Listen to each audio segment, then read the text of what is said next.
ಎನ್ನುವಂತಹ ಸ್ಥಾನಮಾನಗಳನ್ನು ಕೊಡುವಂತಹದ್ದಲ್ಲ. ಹಾಗೆ ಕೊಟ್ಟದ್ದು ಅಂತ ಆಡಿದ್ದಲ್ಲ, ಪಡೆದವರನ್ನು, ಅವರ ವ್ಯಕ್ತಿತ್ವವನ್ನು, ಅವರ ಲಕ್ಷ್ಯವನ್ನು ವಿವೇಚಿಸಿದರೆ ಇದು ಸ್ಪಷ್ಟ ಅಲ್ವೋ? ಕರ್ಣನನ್ನು ಒಂದು ನೆಲೆಯಲ್ಲಿರಿಸಿ, ಶಲ್ಯರನ್ನು ಒಂದು ನೆಲೆಯಲ್ಲಿರಿಸಿ ಅದನ್ನು ತೂಗಿಯೇ ನಾನು ಆಡುವುದಕ್ಕೆ ತೊಡಗಿದ್ದು. ಆ ತಕ್ಕಡಿಯ ಒಂದು ಭಾಗದಲ್ಲಿ ಭೀಷ್ಮರನ್ನೋ ದ್ರೋಣರನ್ನೋ ಇಟ್ಟಲ್ಲ ನಾನು ಆಡುವುದಕ್ಕೆ ತೊಡಗಿದ್ದು. ಕರ್ಣನನ್ನು ಇಟ್ಟಾಗ ಮಾತ್ರವೇ ಆಕ್ಷೇಪವಾಗಿ ಹೊರಹೊಮ್ಮಬಹುದಾದಂತಹ ವಿಷಯ. ರಾಜ್ಞಾ ಸೇನಾಪತಿ ಕಾರ್ಯೋ ಕುಲೀನಃ ಶ್ಲಕ್ಷ್ಣಭಾಷಿತಃ ಹಸ್ತ್ಯಶ್ವ ರಥವಿದ್ಯಾಸು. ಈ ಎಲ್ಲ ವಿದ್ಯೆಗಳಲ್ಲಿ ನಿಪುಣನಾಗಿರುವವರ ಜೊತೆಯಲ್ಲಿ ಆತ ಕುಲೀನನು, ಸತ್ಯಸಂಧನು, ಮೇಧಾವಿಯು, ಪ್ರಾಜ್ಞನೂ ಆಗಿರಬೇಕಾದದ್ದು ಅನಿವಾರ್ಯ ಅಲ್ವಾ? ಕುರುಸೇನೆಯಂತಹ ಒಂದು ಮಹತ್ತರವಾದಂತಹ ಹೊಣೆಯನ್ನು ತನ್ನ ತಲೆಯಲ್ಲಿ ಹೊರುವಲ್ಲಿ ಕೇವಲ ವಿರೋಧ ಪಕ್ಷದ ಯಾವುದೋ ಒಬ್ಬನ ಮೇಲೆ ದ್ವೇಷ ಉಂಟು ಎನ್ನುವುದು ಮಾತ್ರ ಅಲ್ವಲ್ಲ, ಅಂತರಂಗದಲ್ಲಿ ಈ ಎಲ್ಲ ಗುಣಾತಿಶಯತೆಗಳು ಯಾವನಲ್ಲಿರ್ತದೋ ಅಂಥವನಿಗೇ ಸೇನಾಧಿಪತಿತ್ವವನ್ನು ನೀಡಬೇಕೇ ಹೊರತು ಮತ್ತಲ್ಲಿ ವಯಸ್ಸಿನ ಜ್ಯೇಷ್ಠತೆ ಶ್ರೇಷ್ಠತೆ ಎನ್ನುವುದು ಗಣಿಸಲ್ಪಡುವುದೇ ಇಲ್ಲ ಅಂತಾದರೆ ಅದಕ್ಕಿಂತ ಮೀರಿದಂತಹ ಗುಣಾತಿಶಯತೆಗಳು ಈ ಗುಣಗಳಿಂದ ಗ್ರಹಿಸಲ್ಪಡಬೇಕೇ ಹೊರತು ಇನ್ನಿತರರಿಂದಲ್ಲ. ಹಾಗಾದರೆ ದೃಷ್ಟದ್ಯುಮ್ನನನ್ನು ಸೇನಾಪತಿಯನ್ನಾಗಿ ಮಾಡಿದ್ದರ ಸಾರ್ಥಕತೆ ಏನು, ಅದರ ಯೋಜನೆ ಏನು ಎನ್ನುವುದು ಇಷ್ಟು ದಿನಗಳ ಕಾಲದ ಯುದ್ಧದಲ್ಲಿ ಪಡೆದ ಆಂಶಿಕವಾದರೂ ಪೂರ್ಣ ಪ್ರಮಾಣ ಅಂತ ನಾನು ಆಡುವುದಕ್ಕಿಲ್ಲ. ಹೌದು, ಆ ನೆಲೆಯ ಗೆಲುವಿನಿಂದಲೇ ಸಿದ್ಧವಾಗುವಂತಹ ವಿಷಯ. ಈಗ ಹಾಗಾದರೆ ಅದೇ ನ್ಯಾಯ ಹೇಳಿದರೆ ಕರ್ಣ ಬೆಳಗಿನಿಂದ ಇಂದು ಹೊಂದುತ್ತಾ ಇರುವಂತಹ ಗೆಲುವುಗಳೇನುಂಟು ಅವನನ್ನೇ ಯಾಕೆ ಸೇನಾಧಿಪತಿಯಾಗಿಸಿದ್ದು ಎಂಬುದಕ್ಕೆ ಒಂದು ಉತ್ತರವಾಗಿಲ್ವೋ ಭೂಪತೆ? ಹೌದಾ, ನಮ್ಮಲ್ಲಿ ಹಾಗೆ ಸಾಧಿಸಿದವರು ಮಲಗಿದ್ದಾರೆ, ಹೋಗಿದ್ದಾರೆ. 16 ಬಂದವನು ಈಗ ಸಾಧಿಸಿದ್ದ ಹೌದಲ್ಲ? 16 ದಿನಕ್ಕೂ 16 ಗಳಿಗೆಗೂ ತುಂಬಾ ವ್ಯತ್ಯಾಸ ಉಂಟು ಭೂಪತೆ.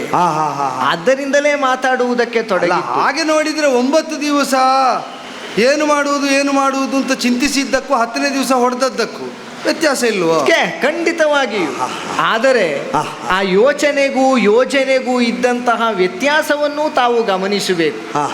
ಆಡುವುದಕ್ಕೆ ಕೃಷ್ಣ ತೊಡಗಿದ್ದೇನನ್ನು ಯಾವ ನೆಲೆಯಲ್ಲಿ ಕರ್ಣನಿದ್ದಾನೆ ಎನ್ನುವುದನ್ನು ಯೋಚಿಸದೆ ಇಂತಹ ಒಂದು ಕೃತ್ಯದಲ್ಲಿ ನೀವು ತೊಡಗಿದ್ರಲ್ಲ.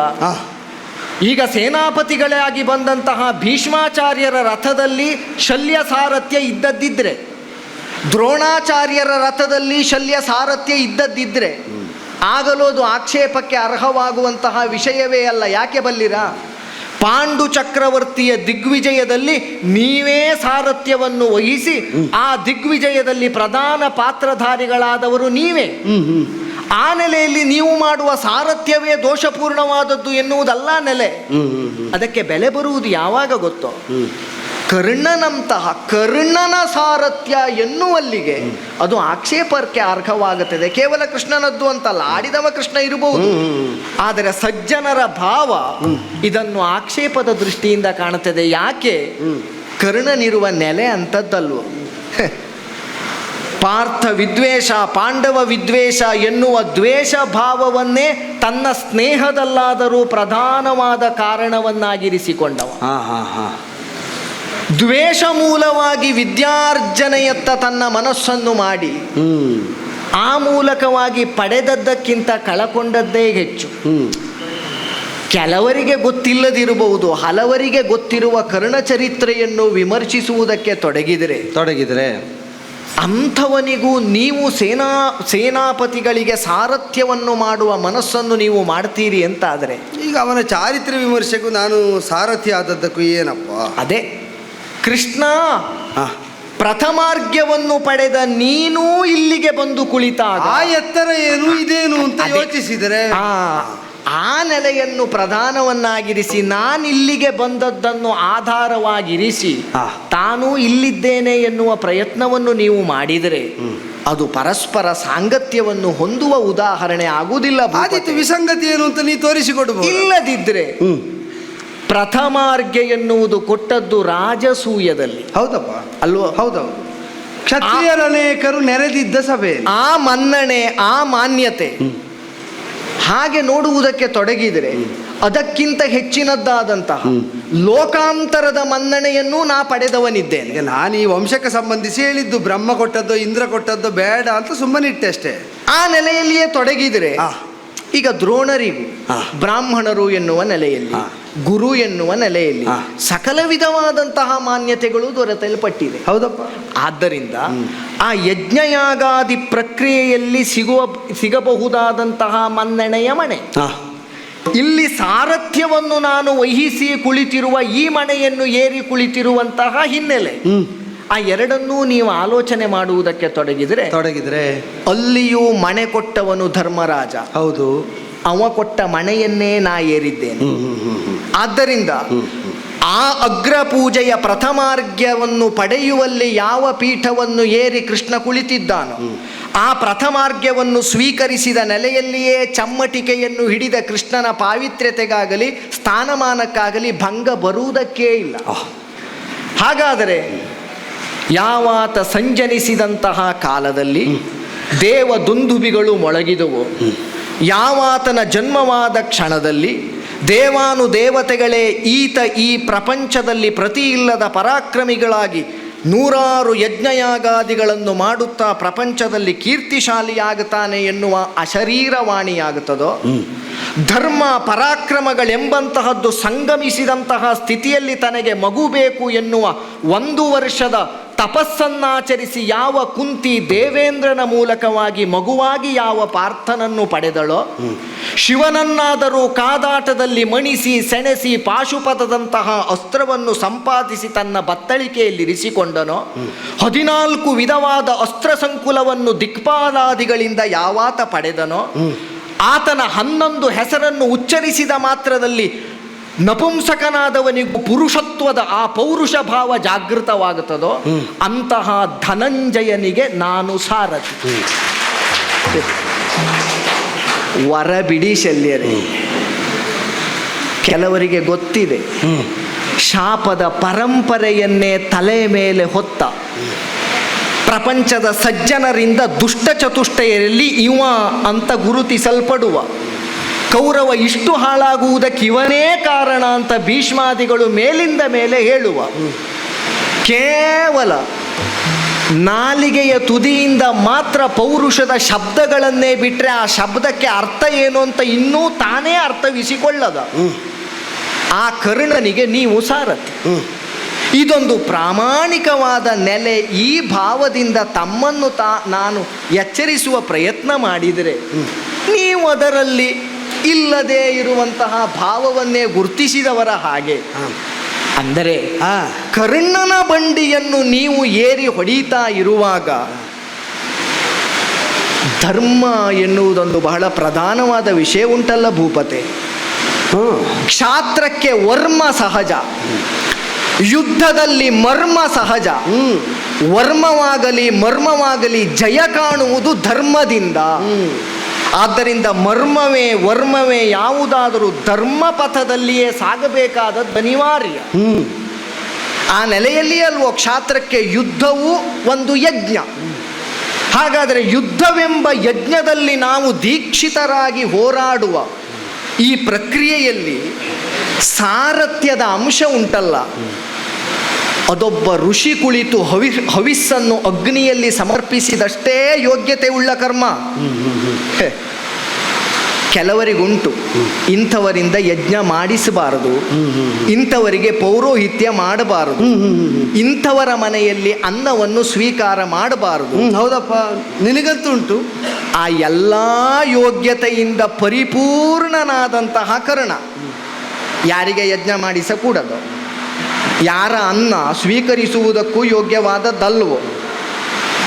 ಪ್ರಪಂಚದ ಸಜ್ಜನರ ದೃಷ್ಟಿಯಲ್ಲಿ ಅಂಥವನಿಗೆ ತಾನೊಂದು ಅಶ್ವಮೇಧ ಮಾಡಿಸ್ತೇನೆ ಅಂತ ಹೊರಟ ಪುರೋಹಿತರಾಗುಂಟು ನಿಮ್ಮ ಸ್ಥಿತಿ. ಆ ನೆಲೆಯಲ್ಲಿ ನೀವಿದ್ದೀರಿ, ಈ ನೆಲೆಯಲ್ಲಿ ನಾನಿದ್ದೇನೆ.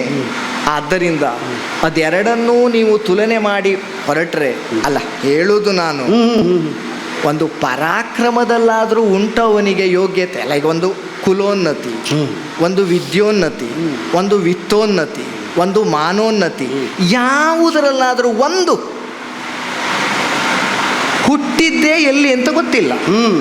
ಯಾರು ಸಾಕಿದ್ದಾರೋ ಅವರ ಹೆಸರಿನಲ್ಲಿಯೇ ಪ್ರಪಂಚದಲ್ಲಿ ತಾನೇನು ಅಂತ ತೋರಿಸಿಕೊಳ್ಳುವುದಕ್ಕೆ ತೊಡಗಿದವ. ಅದನ್ನಾದರೂ ಸರಿ ಮಾಡಿದ್ನೋ? ಈಗ ತಾನು ಸಾಕಲ್ಪಟ್ಟ ವಂಶದ ಪ್ರಕ್ರಿಯೆಯನ್ನೇ ಸಂಸ್ಕಾರವನ್ನೇ ಹೊತ್ತುಕೊಂಡು ಅದನ್ನಾದರೂ ಸರಿ ಮಾಡಿದ್ನೋ? ಅಲ್ಲಿಯೂ ಮನಸ್ಸಿಲ್ಲ.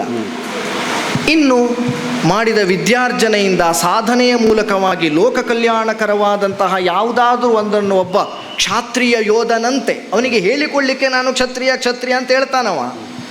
ಅದಕ್ಕನುಗುಣವಾಗಿ ಕೇವಲ ಎಂಥದ್ದು ಆಯುಧ ಹಿಡಿದು ಹೋರಾಟ ಮಾಡುವುದು ಮಾತ್ರ ಕ್ಷಾತ್ರವೋ ಶಲ್ಯರೇ? ಕ್ಷಾತ್ರರಲ್ಲಿ ಪ್ರಧಾನರೆಂದೆನಿಸಿದ ನಿಮಗರ್ಥವಾಗಬೇಕಾದ ವಿಷಯ ಅದು. ಹಾಗಾದರೆ ಒಬ್ಬ ಕ್ಷಾತ್ರಿಯ ಯೋಧನಾಗಿ ಅವನಿಗೆ ಧರ್ಮವಾಗಬೇಕಾದದ್ದೇನು? ಆ ಯಾವ ಧರ್ಮದ ನೆಲೆಯಲ್ಲಿಯೂ ಇಲ್ಲದ ಅವನಿಗೆ ಆ ಧರ್ಮವನ್ನು ಬಿಟ್ಟು ತಪ್ಪದೆ ತಮ್ಮ ಜೀವನದ ವ್ಯವಹಾರವನ್ನು ರೂಪಿಸಿಕೊಂಡದ್ದು ಮಾತ್ರ ಅಲ್ಲ, ಮದ್ರ ದೇಶವನ್ನೇ ಸಂಸ್ಕಾರದಿಂದ ಬದಲಾಯಿಸಿದಂತಹ ಪುಣ್ಯಾತ್ಮರಾದ ಋತಾಯನ, ಜೀವನದಲ್ಲಿ ಸುಳ್ಳನ್ನೇ ಆಡದಿದ್ದವನ ಆ ವಂಶದಲ್ಲಿ ಹುಟ್ಟಿ ಬೆಳೆದು ಬಂದಂತಹ ನೀವು ಈ ಕರ್ಣನಿಗೆ, ಇಂತಹ ಕರ್ಣನಿಗೆ ನೀವು ಸಾರಥ್ಯವನ್ನು ಮಾಡುವುದಕ್ಕೆ ತೊಡಗಿದಿರಿ ಅಂತಾದರೆ ವಿಷಯ ಇಷ್ಟೇ. ಕರ್ಣನಿಗೆ ಶಲ್ಯ ಸಾರಥ್ಯ ಯಾಕೆ ಎನ್ನುವುದಕ್ಕೆ ಬಹುಶಃ ಉತ್ತರ ಗೊತ್ತಿರಲೇಬೇಕು. ಆದರೆ ಶಲ್ಯರಿಗೆ ತಾನು ಮಾಡುತ್ತಿರುವ ಕರ್ಣ ಸಾರಥ್ಯ ಯಾಕೆ ಎನ್ನುವ ಪ್ರಶ್ನೆಯ ಮರ್ಮವೇ ಗೊತ್ತಾಗದೆ ಕೇವಲ ಚಮ್ಮಟಿಕೆ ಹಿಡಿದು ಕುದುರೆ ಬೆನ್ನು ಸವರಿದರೆ ಈ ಕುರುಕ್ಷೇತ್ರದಲ್ಲಿ ಸಾರಥ್ಯ ಸ್ವಲ್ಪ ಕಷ್ಟ ಶಲ್ಯರೇ. ಅಲ್ಲ, ಇಷ್ಟು ದಿವಸದ ಅನುಭವದಲ್ಲಿ ನಾನು ಆಡುವುದು ಎಲ್ಲಿ ತಿರುಗುತ್ತದೆ, ಎಲ್ಲಿ ಕುಳಿತುಕೊಳ್ಳುತ್ತದೆ, ಎಲ್ಲಿ ಹಿಡಿಯುತ್ತದೆ, ಎಲ್ಲಿ ಬಿಡುತ್ತದೆ ಗೊತ್ತಾಗುವುದಿಲ್ಲ.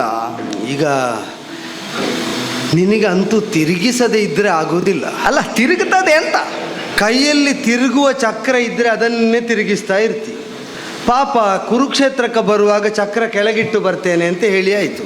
ಇನ್ನೀಗ ನಾಲಗೆ ತಿರುಗಿಸಬೇಕಷ್ಟೇ, ನಾಲಗೆಯಿಂದಲೇ ತಿರುಗಿಸಬೇಕಷ್ಟೇ. ಶಲ್ಯರೇ, ಹರಿ ತಿರುಗುವಿಕೆ ಎನ್ನುವುದಕ್ಕೆ ಪ್ರಗತಿ ಎನ್ನುವುದಲ್ವ ಅರ್ಥ ಆಗಬೇಕಾಗಿಲ್ಲ. ಅದೇ ಉದ್ದೇಶವಾಗಿದ್ರೆ ನಾಲಿಗೆಯೂ ತಿರುಗುತ್ತದೆ. ತಿರುಗುವಿಕೆಗೆ ನೆಲೆ ತಪ್ಪುವಿಕೆ ಅಂತಲೂ ಒಂದು ಅರ್ಥ ಅಲ್ಲ, ಮತ್ತೆ ಹಿಂದೆ ಬರುವಿಕೆ ಅಂತಲೂ ಉಂಟು. ಆದ್ದರಿಂದಲೇ ಹರಿ ಉಳಿದವರು ತಪ್ಪಲಿ, ನೀನು ನಾನು ಹರಿ ನಿನ್ನ ಮಹಿಮೆಯನು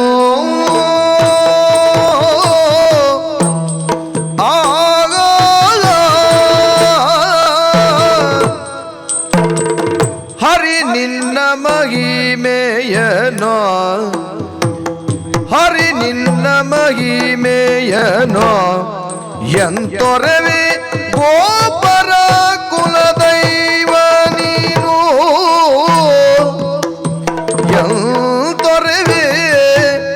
ಎಂತೊರವೆ ಗೋಪರ ಕುಲದೈವ ನೀನು.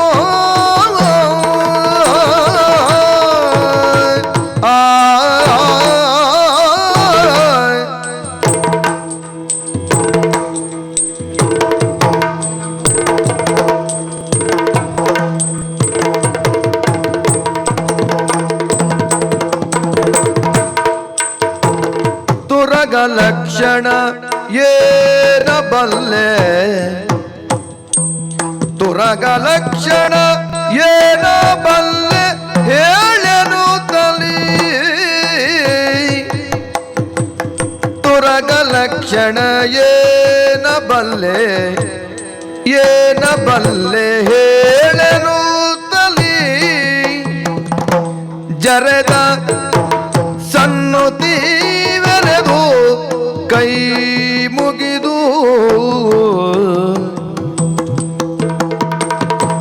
ತುರಗ ಲಕ್ಷಣ ಏನ ಬಲ್ಲ ಹೇಳನು ತಲಿ, ಜರೆದ ಸನ್ನುತಿ ಬೆರೆದು ಕೈ ಮುಗಿದು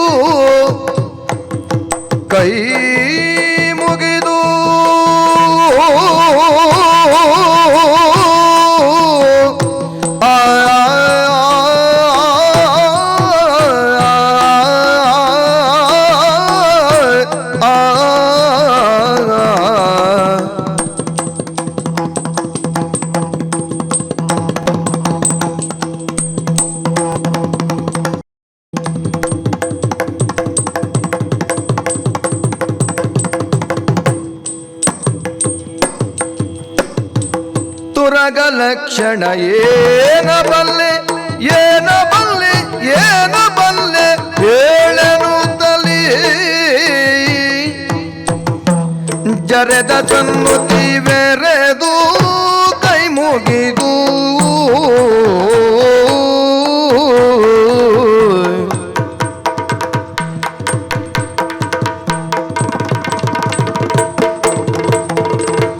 ತುರಗ ಲಕ್ಷಣ ಏನ ಬಲ್ಲೆ ಹೇಳೆನು ತಲಿ ಜರೆದ ಸನ್ನುತಿ ಬೆರೆದು ಕೈ ಮುಗಿದು ಜರೆದ ಸನ್ನುತಿ ಬೆರೆದು ಕೈ ಮುಗಿದು ಹರಿ ನಿನ್ನ ಮಹಿಮೆಯನು ಎಂತೊರೆವೆ ಗೋಪರ ಕುಲ ದೈವ ನೀನು ಎಂತೊರೆವೆ ಗೋಪರ ಕುಲ ದೈವ ನೀನು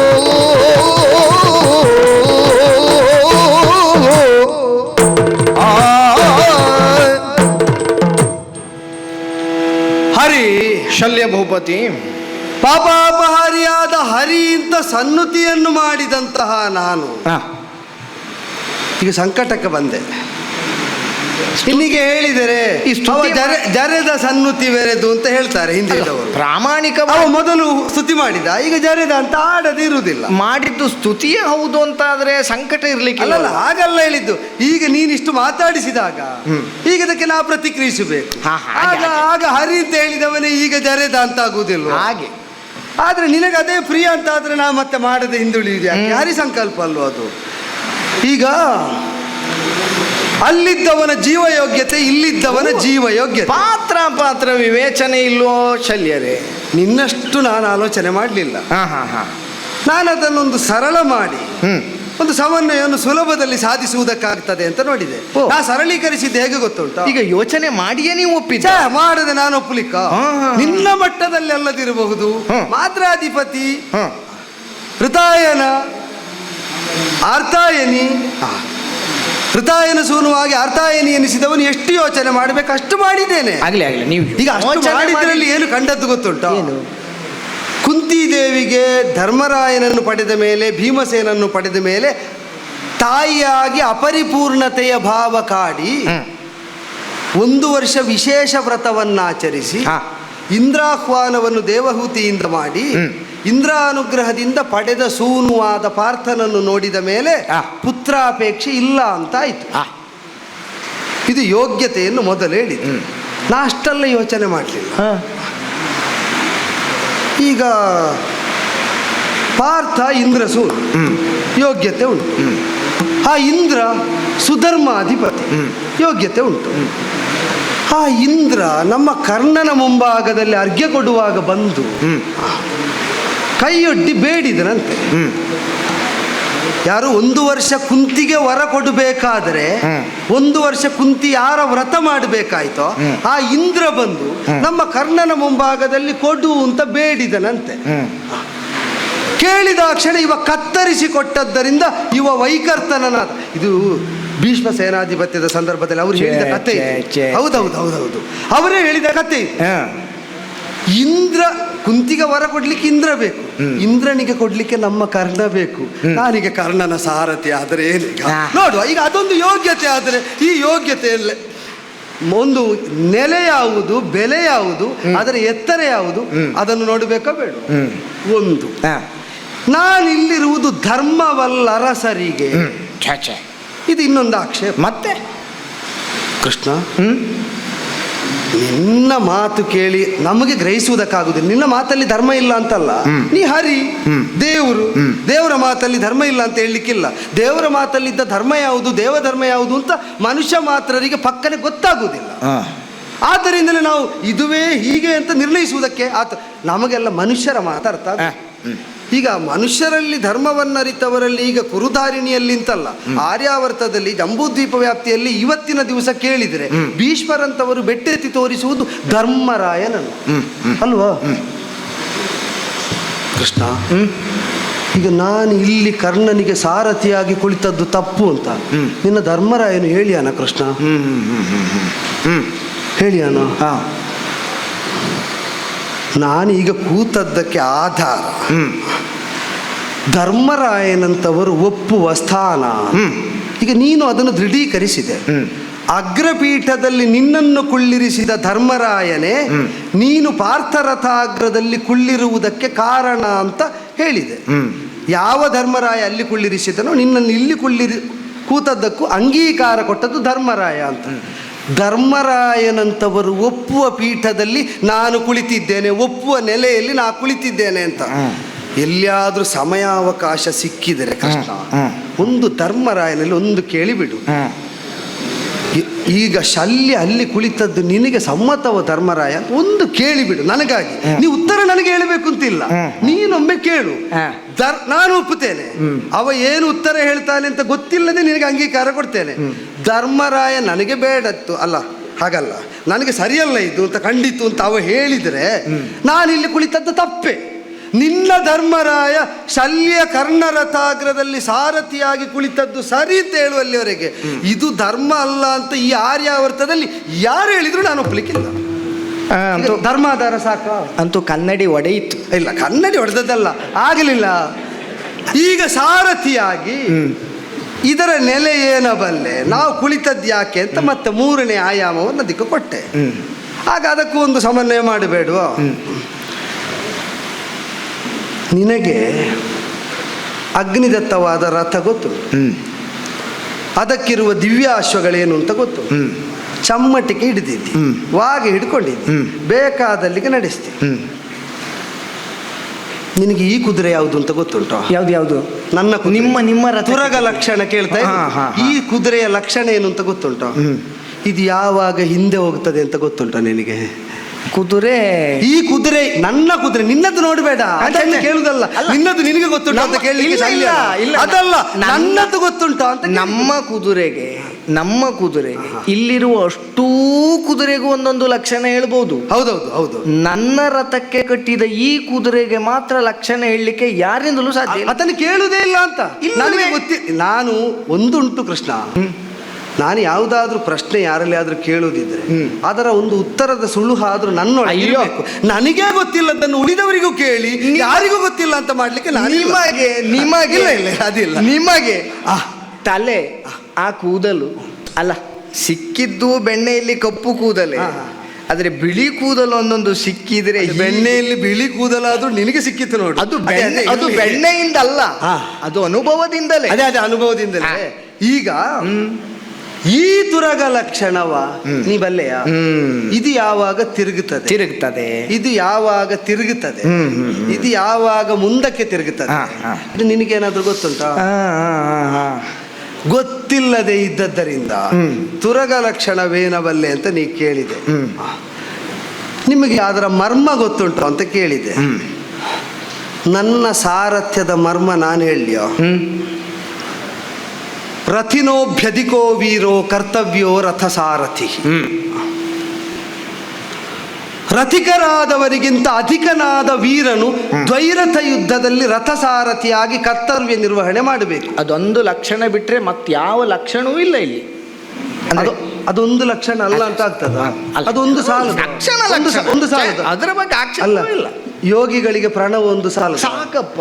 ಶಲ್ಯನಿಗೆ ಇದೊಂದು ವಾಕ್ಯ ಇದೊಂದು ಸಾಕು. ಹೌದೌದು, ಇದೊಂದು. ಯೋಗಿಗಳು ಪ್ರಣವದಿಂದ ಸಾಧನೆ ಮಾಡುವುದಾದ್ರೆ ನನಗೆ ಇದು ಇಲ್ಲಿಗೆ ಮಂತ್ರವಾಗ್ತದೆ. ರಥಿನೋಭ್ಯಧಿಕೋ ವೀರೋ ಕರ್ತವ್ಯೋ ರಥಸಾರಥಿ. ದ್ವೈರಥದಲ್ಲಿ ಒಂದು. ಇನ್ನೊಂದು, ನಿನಗೆ ಕೊಟ್ಟ ಸ್ಥಾನಕ್ಕೆ ಚ್ಯುತಿ ಬಾರದಂತೆ ಇಲ್ಲಿಟ್ಟಿದ್ದಾನೆ ಧರ್ಮರಾಯ ಅಂತ ಆಡಿದೆ. ನಿನ್ನನ್ನು ಅಲ್ಲೇನು ಹೇಳಿದ? ನಮಗೆಲ್ಲ ನೇತಾರನು ನೀನು, ನಮ್ಮನ್ನೆಲ್ಲ ಜೇತಾರರನ್ನಾಗಿಸುವ ಅನುಗ್ರಹಕಾರಕ ಶಕ್ತಿ ನೀನು ಅಂತ. ಅವನೇ ಸಾರಥಿಯಾಗಿ ಇಲ್ಲಿ ಕುಳ್ಳಿರಿಸಿದಾಗ, ಅಲ್ಲಿ ನಮಗೆ ಸ್ಥಾನ ಕೊಟ್ಟವನು ಇಲ್ಲಿ ಕುಳ್ಳಿರಿಸಿದ್ರೆ ಆಕ್ಷೇಪ ಇಲ್ಲ. ನಾನು ಕೌರವ ಪಕ್ಷಕ್ಕೆ ಬಂದಾಗ ನನಗೆ ಕೌರವ ಏನು ಹೇಳಿದ್ದಾನೆ ಗೊತ್ತುಂಟ? ಏನೇನು? ಸರ್ವ ಸೇನಾ ಪ್ರಣೇತಾವೈ ಭವಾನ್ ಭವಿತು ಅರ್ಹತಿ. ಎಂತದು? ಅಲ್ಲ ಎಂತದು ಛೇ ಅಂತದ್ದು? ಎಂತದು ಅಂದ್ರೆ ಯಾಕೆ ನಿನಗೆ ಅರ್ಥ ಆಗ್ಲಿಲ್ಲ ಅಂತ ಕೇಳಿದ್ದಲ್ಲ, ಹೇಳಿದ್ದು ಯಾಕೆ ಅಂತ ಕೇಳಿದ್ದು. ಉಂಟು, ಉದ್ದೇಶ ಉಂಟು. ಎಂತದು? ಕೇಳಿಸಿಕೊಂಡ ನಿಮಗೊಂದು ಸಂತೋಷ ಆಗಿ ಕಂಠಪಾಠ ಮಾಡಿಟ್ಟಿದ್ದೀರಿ. ಇಲ್ಲ. ಹೇಳಿದ ಆ ಪುಣ್ಯಾತ್ಮನಿಗೆ ನೆನಪೇ ಇಲ್ಲ. ಅಲ್ಲ ಅದೀಗ ನಾನು ಇಲ್ಲದಿದ್ರೆ ಈಗ ಅದೊಂದು ಆಕ್ಷೇಪ ನಮಗೂ ಮಾಡ್ಲಿಕ್ಕೆ ಬರ್ತದೆ. ಕೃಷ್ಣಸ್ತು ಭಗವಾನ್ ಸ್ವಯಂ ಅಂತ ಹೇಳಿದ ವಾಕ್ಯ ಧರ್ಮರಾಯನಿಗೆ ಮರೆತು ಹೋಗಿ ಇಲ್ಲಿ ಕುಳ್ಳಿರಿಸಿದ್ದ ಅಲ್ವಲ್ಲ? ಅಲ್ವೇ ಅಲ್ಲ, ಸರಿ ಬಿಡಿ, ಸರಿ ಬಿಡು. ಭಗವಂತನಲ್ಲಿ ಸರ್ವ ಸಾಮರ್ಥ್ಯ ಸಂಪನ್ನತೆ ಯಾಕಾಡಿದ್ದು ಗೊತ್ತಾ? ಅದನ್ನೇ ಹೇಳಿದ್ದು.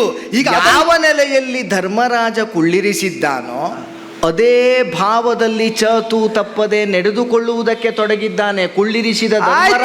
ಕುಳ್ಳಿರಿಸಿದ ಧರ್ಮರಾಜನೂ ಹೌದು, ಏರಿಸಿಕೊಂಡ ಪಾರ್ಥನೂ ಹೌದು.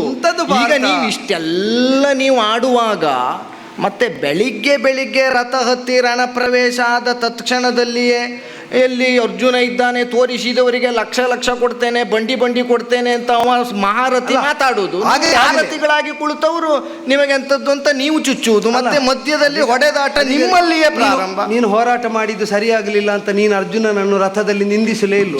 ಉಂಟುಂಟು ನಿನ್ನಂತ ಯೋಧ ಹೀಗೆ ಹೋರಾಟ ಮಾಡುವುದು ಅಂತ ನೀನು ಜರಿದದ್ದು ವಿಪಕ್ಷಕ್ಕೆ ಶಲ್ಯರೇ. ಹಾಗಾದ್ರೆ ಒಂದು ರಥದಲ್ಲಿ ಇತ್ತಲಿಂದ ಅತ್ತಲಾಗಿ ಅಲ್ಲಿಂದ ಇಲ್ಲಿಗೆ ನಿಂದಿಸುವುದು, ಜರೆಯುವುದು, ಛೇಡಿಸುವುದು, ಉತ್ತೇಜಿಸುವುದು ರಥಿಕ ಸಾರಥಿಗಳ ಮಧ್ಯೆ ಸಹಜ ಪ್ರಕ್ರಿಯೆ ಅಲ್ವಾ?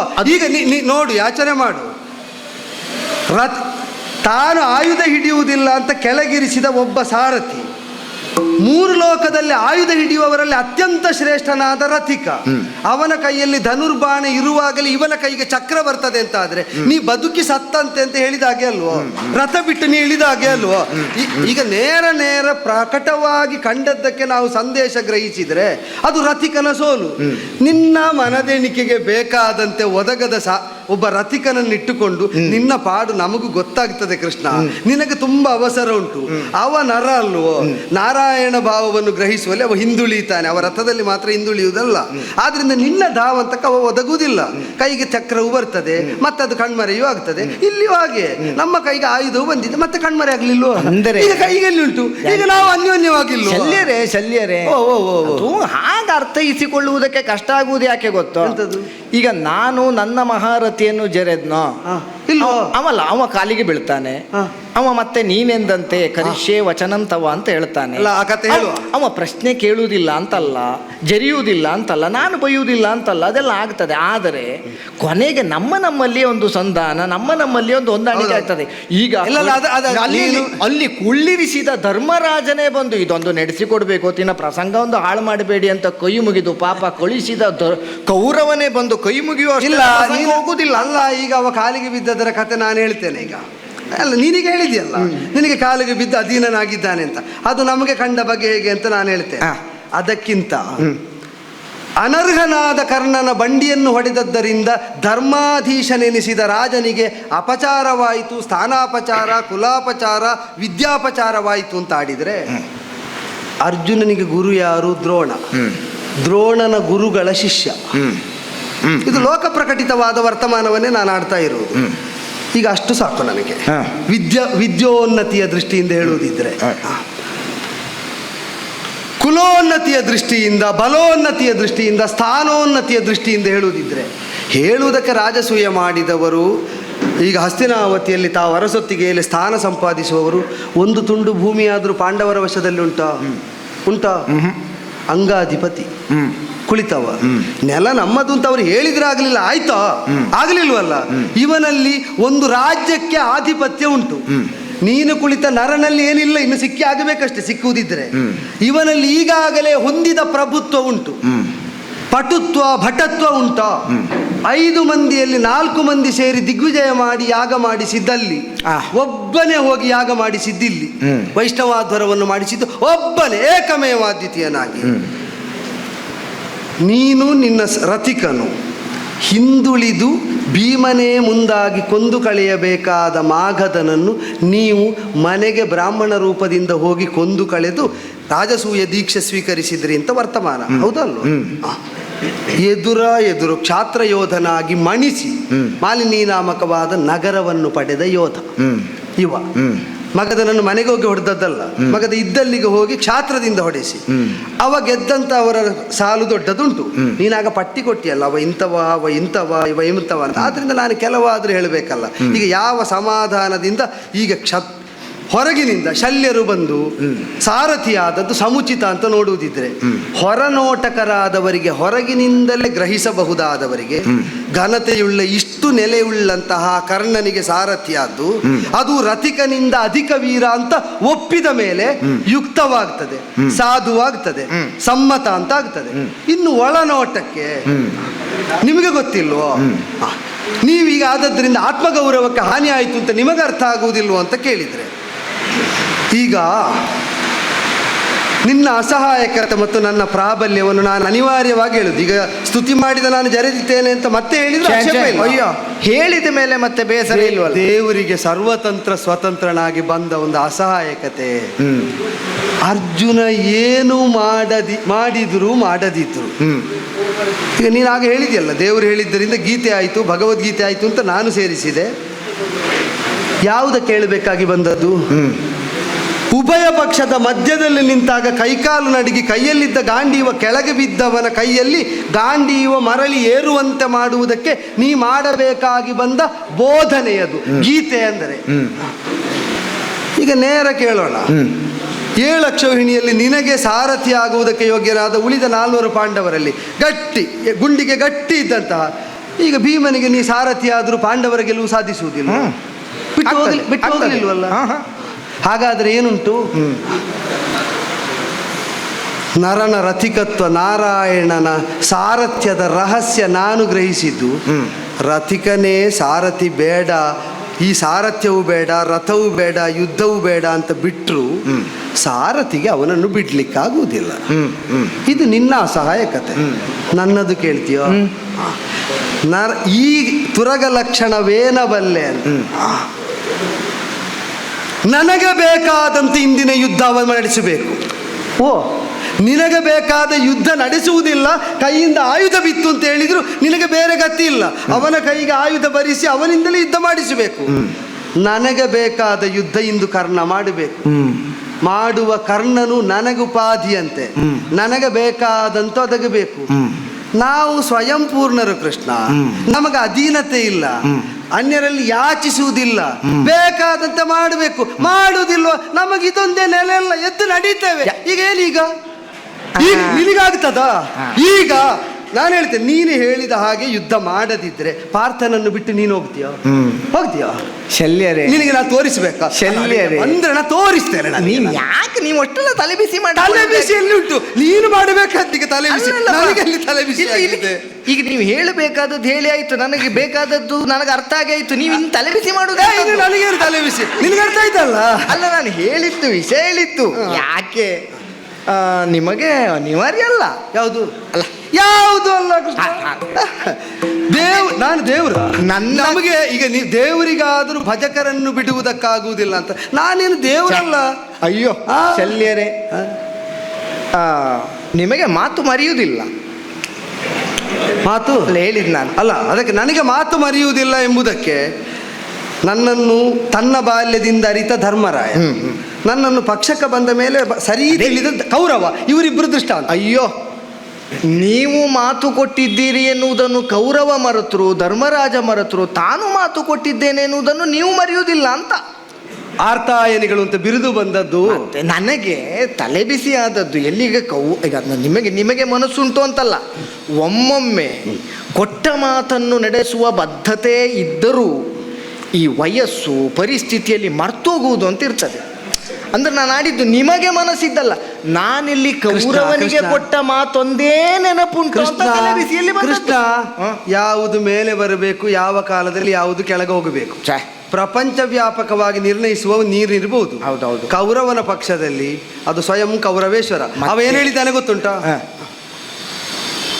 ಶಲ್ಯರೇ, ನೀವು ಕೃಷ್ಣನಿಗಿಂತ ಹೆಚ್ಚು ಅಂತ. ನಾನು ಪ್ರಾಮಾಣಿಕ ಹೇಳ್ತೇನೆ, ಏನಯ್ಯ ಶಲ್ಯ ಭೂಪ ಅಂತ ನೀನು ಕೇಳುವಲ್ಲಿಯವರೆಗೆ ನಾ ಯೋಚನೆ ಮಾಡ್ತಾ ಇದ್ದದ್ದೇ ಹೌದು. ಕೌರವ ಹೇಳಿದ್ದ ಹೌದು, ನನಗೆ ಇಷ್ಟ ಆದದ್ದು ಅಂದ್ರೆ ಉಳಿದ ಎಲ್ಲ ವಿಷಯದಲ್ಲಿ ಹೌದಾದರೂ ಅವನೇ ಹೆಚ್ಚಾದರೂ ಸಾರಥ್ಯದಲ್ಲಿ ಶಲ್ಯರೇ ನೀವು ಕೃಷ್ಣನಿಗಿಂತ ಹೆಚ್ಚು ಅಂತ ಅವ ಹೇಳಿದ್ದು ಯಾವ ನೆಲೆಯಲ್ಲಿ ಅಂತ ತಲೆ ಬಿಸಿ ಮಾಡಿಕೊಂಡೇ ಬಂದದ್ದು ಕೃಷ್ಣ. ನೀನು ಕೇಳಿದ್ಯೋ ಇಲ್ವೋ ಏನಯ್ಯ ಶಲ್ಯಭೂಪ ಅಂತ, ಪಕ್ಕನೆ ಉತ್ತರ ಹೊಳಿಯಿತು. ಅಲ್ಲ ಹೌದು, ಈಗ ನಾನು ಕೃಷ್ಣನಿಗೆ ಆ ರಥದ ಅನಿವಾರ್ಯತೆ ಉಂಟು, ನನಗೆ ಈ ರಥದ ಅನಿವಾರ್ಯತೆ ಇಲ್ಲ ಅಂತ. ಅಬ್ಬಾ, ನನಗೆ ಅಲ್ಲ ಕೌರವನ ಮಾತು ಅಲ್ಲ ಆಗಲಿ, ಅವ ಜೀವನ ಪೂರ್ತಿ ಬೇಡದಿದ್ದ ಆಡಿದ್ರು ಇದೊಂದು ಕೌರವ ಆಡಿದ ಒಳ್ಳೆಯ ಮಾತಿನ ಸಾಲಿನಲ್ಲಿ ಇದೊಂದು ನಿಲ್ತದೆ. ಇದೊಂದು ಒಳ್ಳೆಯ ಮಾತುಂಟು. ಹಾಗಂತ ಶಲ್ಯರೇ, ಹೌದದು ಈಗ ನೀವು ಹೇಳಿದಾಗ ನನಗೆ ನೆನಪಾಗ್ತಾ ಹೋಗುವುದು. ಹೌದು, ಇವನ ಹುಟ್ಟಿಗೆ ಕಾರಣನಾದಂತಹ ದೇವೇಂದ್ರ ಅವನಲ್ಲಿ ಬಂದು ಕೇಳಿದ ಯೋಗ್ಯತೆ. ಹೌದೌದು, ವೈಕರ್ತನ ಅಂತ ಒಮ್ಮೊಮ್ಮೆ ಕವಚ ಕತ್ತರಿಸಿ ಕೊಟ್ಟದ್ದು ಅದಕ್ಕೆ.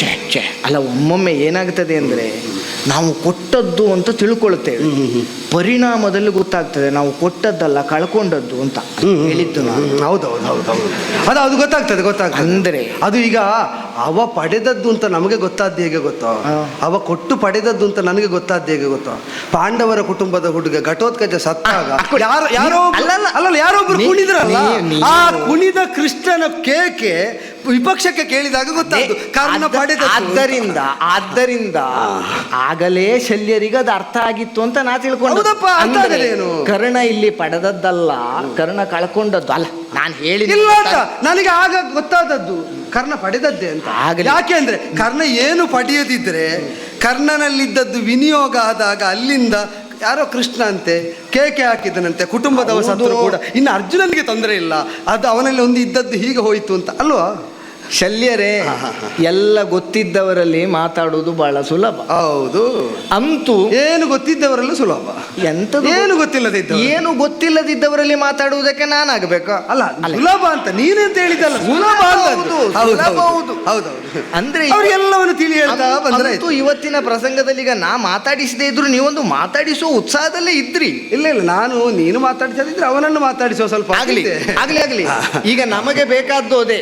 ಈಗ ನೀವು ಈಗ ಪಾರ್ಥ ಮತ್ತು ಕರ್ಣ ಯುದ್ಧ ಮಾಡುವುದಕ್ಕಿಂತ ಪ್ರಧಾನ ಎಷ್ಟೊತ್ತಿಗೆ ನೀವು ಅವನಲ್ಲಿ ಮಾತಾಡ್ತೀರಿ ಎನ್ನುವುದೇ ನನಗೆ ಲಕ್ಷ್ಯ. ಈಗ ಸಾರಥ್ಯದ ನೀನೇ ವಾಗ್ಬಾಣ ಬರ್ತದೆ ಅಂತ ಆದ, ನಿಜವಾಗಿ ಸಹಾಯಕ ಬರಬೇಕಿತ್ತು, ವಾಗ್ಬಾಣವೇ ಬರ್ತದೆ ಅಂತ ತೋರಿಕೊಟ್ರಿ, ನೀ ತೋರಿಕೊಟ್ಟೆ, ಎಲ್ಲರೂ ಕಂಡ್ರಿ ಇದನ್ನು. ಹೊರಡುವ ಕಾಲದಲ್ಲಿ ನಿನ್ನ ವೆಚ್ಚಕ್ಕೆ ಈ ಯುದ್ಧದಲ್ಲಿ ನಾನೊಂದು ಕೊಡ್ಲಿಯೋ? ಅಲ್ಲ, ನೀವು ಕೊಡ್ತೀರಾ? ನಾನೊಂದು ಕೊಡ್ತೇನೆ. ಅಲ್ಲಿ ಇಟ್ಟುಕೊಳ್ಳುವುದಕ್ಕಾಗ್ತದ? ಅದು ನೀನು ಹೇಗೆ ಬೇಕಾದ್ರೆ ಇಟ್ಟುಕೊ, ಅದನ್ನು ಬಿಡು ನಿನಗೆ ಸಂಬಂಧಿಸಿದೆ. ಇಲ್ಲಿ ಇವತ್ತು ನನ್ನದು ನಡೆಯದಿದ್ರೆ ಮಾತ್ರ ಅಲ್ಲಿ ನಿನ್ನದು ನಡೆಯುವುದು. ಇದು ನನ್ನ ಲೆಕ್ಕದಲ್ಲಿ ಇಲ್ಲಿ ನನ್ನದು ನಡೆಯದಿದ್ರೆ ಮಾತ್ರ ಇವತ್ತು ನಿನ್ನದು ಅಲ್ಲಿ ನಡೆಯುವುದು. ಅಲ್ಲಿ ನಡೆಸ್ತೇ